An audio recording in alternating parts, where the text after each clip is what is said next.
दोस्तों, एक सवाल जो व्यूअर्स के द्वारा सबसे ज़्यादा पूछा जाता है कि दहेज के झूठे मुकदमे से कैसे बचा जाए। हाँ दोस्तों, 498A आईपीसी के झूठे केसेस से क्या बचने का कोई उपाय है, ये सवाल सबसे ज़्यादा पूछा जाता है।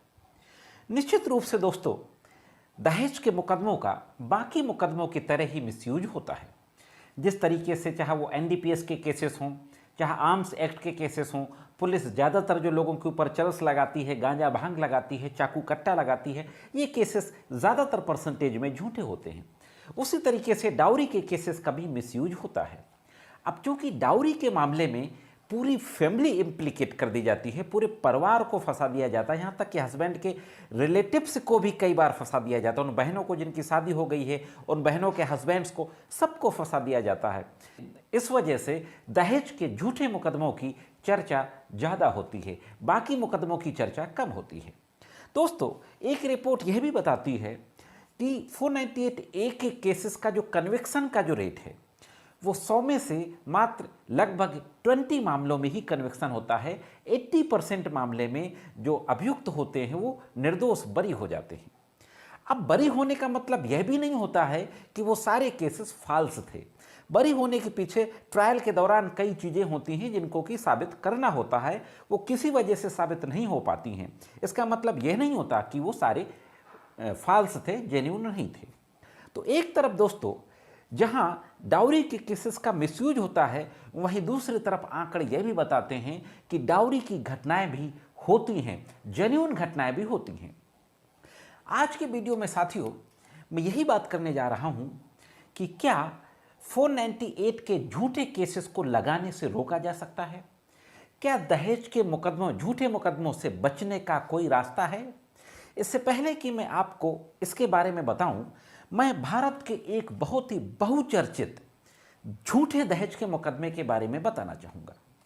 साथियों, ये एक 21 वर्षीय लड़की थी, निशा शर्मा।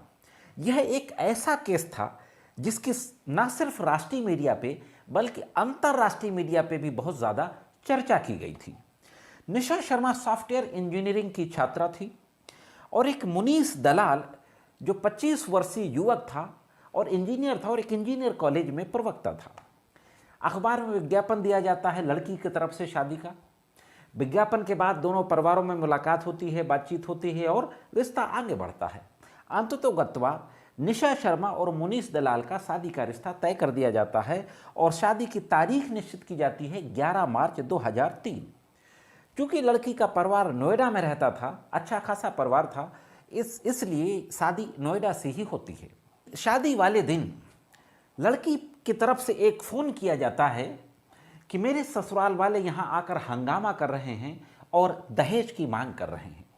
और यह घटना बताई जाती है कि जैसे ही बारात आई थी और बारात का स्वागत किया जा रहा था कि दूल्हा मुनीस दलाल की मां के द्वारा 7 करोड़ 12 लाख रुपए, लगभग 25,000 अमेरिकी डॉलर नगद और एक मारुति कार की डाउरी में डिमांड की जाती है।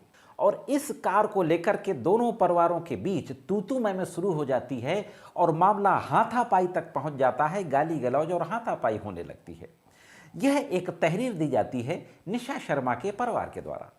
वहीं दूसरी तरफ मुनीस दलाल के परिवार का ये कहना था कि एक कोई दूसरा लड़का था, नवीनतम राय, वो आके शादी के स्तर पे लड़की के घर पे हंगामा करता है और यह कहता है कि निशा शर्मा मुझसे पहले ही शादी कर चुकी है, इसलिए इसकी शादी नहीं हो सकती है।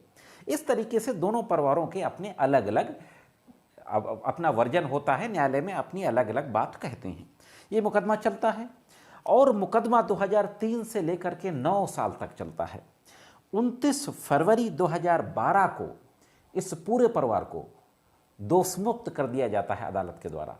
दोस्तों, यहाँ पर एक बात और बता दूँ, मुनीस दलाल और उसके परिवार, उसकी माँ वगैरह सबकी गिरफ्तारी हो जाती है और दासना जेल में इन लोगों के ऊपर हमला भी किया जाता है और लालची, दहेज के लालची जैसे तमाम अपशब्दों का भी करते हुए अपमानित भी किया जाता है। दोस्तों, तो यह एक केस था जो भारत के इतिहास में कहा जाता है कि एक झूठे दहेज का सबसे बड़ा केस था जिसमें शादी भी नहीं हुई थी और अपने भावी दूल्हे और उसके परिवार को जेल भेज दिया गया था दहेज का एलिगेशन लगा के। अब साथियों, जैसा कि मैंने कहा था कि हम वीडियो के दूसरे पार्ट में बात करेंगे कि क्या दहेज के मुकदमे से, झूठे मुकदमों से बचने का कोई रास्ता है। दोस्तों, होता क्या है कि सबसे पहले जैसे ही एफआईआर दर्ज की जाती है डाउरी के केसेस में, तो पुलिस दबाव बनाना शुरू कर देती है और अरेस्टिंग के डर से पूरा परिवार डर जाता है, भयभीत हो जाता है। ऐसी स्थिति में परिवार को जो स्टैंड लेना चाहिए, ये मैं सिर्फ दहेज की बात नहीं कर रहा हूँ, मैं ये सारे फाल्स केसेस में इस बात को अप्लाई किया जा सकता है। तो लड़के के परिवार को जो स्टैंड लेना चाहिए, मजबूती के साथ अपनी बात कहनी चाहिए, वो नहीं कह पाता है।